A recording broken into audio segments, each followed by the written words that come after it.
Hola, buenas tardes a todos. Mi nombre es Miguel David Peláez Ramírez. Hoy hablaremos sobre la actividad número 7 de la materia Biología, relacionada con la cápsula científica sobre la embriología del sistema nervioso central.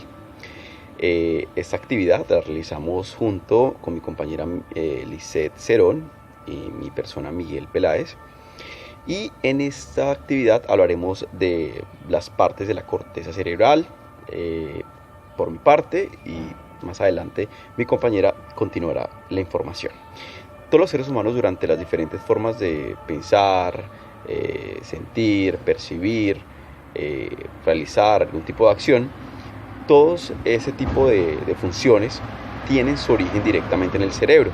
Así que veremos a continuación las partes de la corteza cerebral donde realmente se originan este tipo de acciones y nos permiten realizar ese tipo de acciones frente a muchas de las cosas que todos los días nos suceden.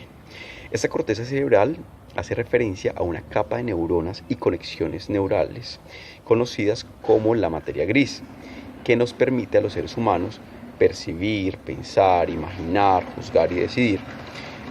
Está formada por 6 capas de células que a continuación las veremos. Durante nuestra evolución, estas capas han ido aumentando, desarrollando mejores capacidades cognitivas. Los tipos de cortezas del cerebro, vamos a hablar también un poco acerca de ellas. Una de ellas es la arquicorteza. Esta es la parte de la corteza cerebral más antigua, formada por el hipocampo. Esta capa de célula tiene como función dar respuestas automáticas y mecanismos fisiológicos responsables de la supervivencia. Otra capa directamente que está relacionada con la corteza cerebral es la paleocorteza. Esta capa de célula corresponde al área de determinación de las vías olfatorias. Esta capa se encuentra en el cerebro olfatorio y es una estructura que conforma el 10% del volumen total de la corteza cerebral humana. La isocorteza o neocorteza es la última capa celular en desarrollarse y es la encargada del raciocinio. Las partes de la corteza cerebral, que ya a fondo vamos a conocer un poco más, una de ellas, la primera vamos a hablar acerca de ellas, el área motora, que está ubicada en la parte posterior del lóbulo frontal y es la encargada de planificar y controlar los movimientos. La otra área es el área sensorial, que esta área, continuando con el área sensorial, esta área del cerebro se encarga de la recepción sensorial, los principales sistemas sensoriales como lo son la vista, el oído, el tacto, el gusto y el olfato. El área de Broca está ubicada en la tercera circunvolución frontal, en el lóbulo frontal del hemisferio central izquierdo, algunas veces en el hemisferio derecho. Esta nos permite generar el habla o la escritura como comunicación. El lóbulo temporal está situado en el lateral inferior del encéfalo, aproximadamente a la altura de los oídos. Este lóbulo nos permite el habla, la memoria y la audición. El tronco del encéfalo está situado entre el resto del encéfalo y la médula espinal. Su función nos permite realizar acciones involuntarias con el fin de que nuestras malas decisiones no permitan interferir en problemas para nosotros mismos. Y el lóbulo parietal, esta parte del cerebro, es una zona de la corteza cerebral que queda ubicada justo por detrás del lóbulo frontal. Ambos lóbulos quedan separados por el llamado surco central, procesamiento de la información sensorial, el procedimiento de la información del lenguaje y su procesamiento.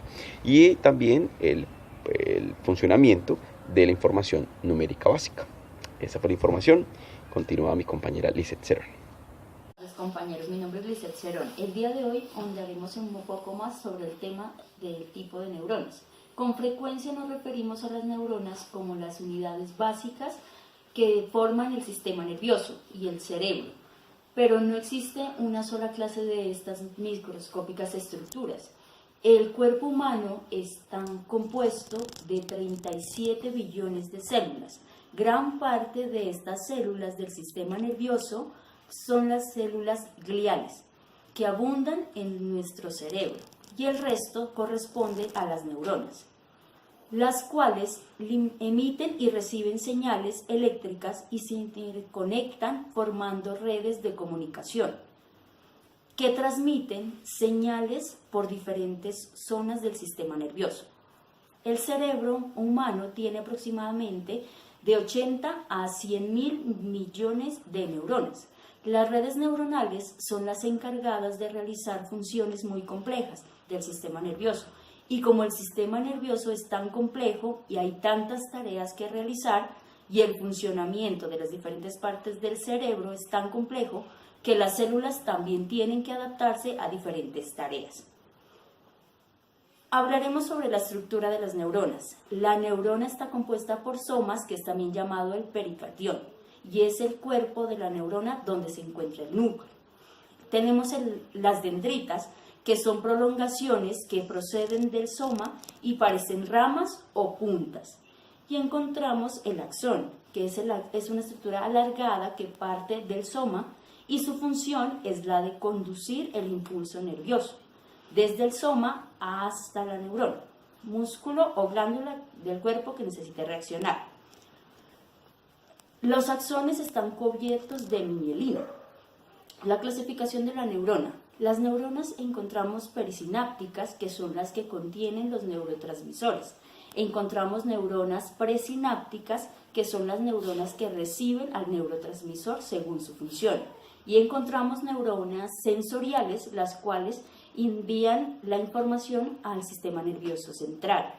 Como por ejemplo, cuando acercamos las manos a las llamas de una vela, el sistema nervioso central reacciona y recibe un impulso, lo cual nos alerta y reaccionamos.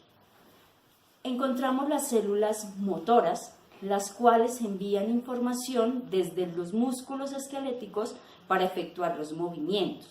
También existen las interneuronas, que se conocen como neuronas integradoras, las cuales se conectan de una neurona hacia otra. Las neuronas aferentes son las neuronas sensoriales y transportan el impulso nervioso desde los receptores a los órganos sensoriales y hacia el sistema nervioso central. Neuronas aferentes son las neuronas motoras que transportan los impulsos nerviosos fuera del sistema nervioso central y hacia los músculos o glándulas. Otro tipo de neuronas que encontramos son las neuronas espejo, las neuronas piramidales, la neurona retinaria, la neurona olfatoria y las piramidales.